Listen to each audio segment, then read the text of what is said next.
දැන් ඔයා කැමති ගානට මේ පැණි වගේ පට්ට රහ වෙන්නේ සීනි ලිමිට් එක දාගෙන.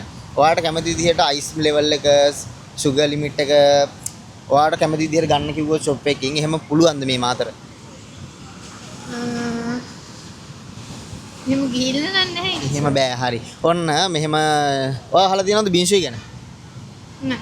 බින්ෂුයි අහලා නැහැ. හරි ඔන්න ඉතින් මේ ලෝකේ පුරාම තියෙනවා මේ කියන්නේ සෑහෙන රටවල් ගානක බින්ෂුයි කියලා අයිස්ක්‍රීම් සහ ටී ෂොප් එකක්.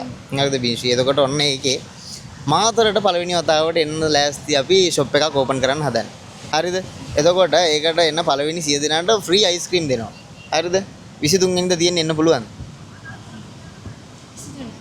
ඔව් ට්‍රයි එකක් දෙන්න පුළුවන් නේ. ට්‍රයි එකක් වෙන්න. හරි. ඔන්න එහෙනම් මෙන්න තියෙනවා මාතරට එනවා. එන්නේ නූපේ හන්දිය දන්නවනේ? ඔව්. හරි. නූපේ හන්දිය තියෙනවා මේ කීල්ස් එක. කීල්ස් එක ගාවින් එහාට යනවනම් ගුරුකුලේ තියෙනවා. ගුරුකුලේට අල්ලපු වැටේ තමයි හදන්නේ. ඒ කියන්නේ එහා පැත්තේ ගුරුකුලේ ගාව. හරිද? එතකොට ෂොප් එක හොයාගන්න පුළුවන් නේ? ඔව්. ලොකේෂන් එක. හරි. එහෙනම් අනිවාර්යෙන් එනවා නේද? ඔව්. හරි. එහෙනම් ඔන්න යාළුවෝ ෆැමිලි එක ඇත් එක්ක එහෙනම් එන්න ඕන අනිවාර්යෙන්.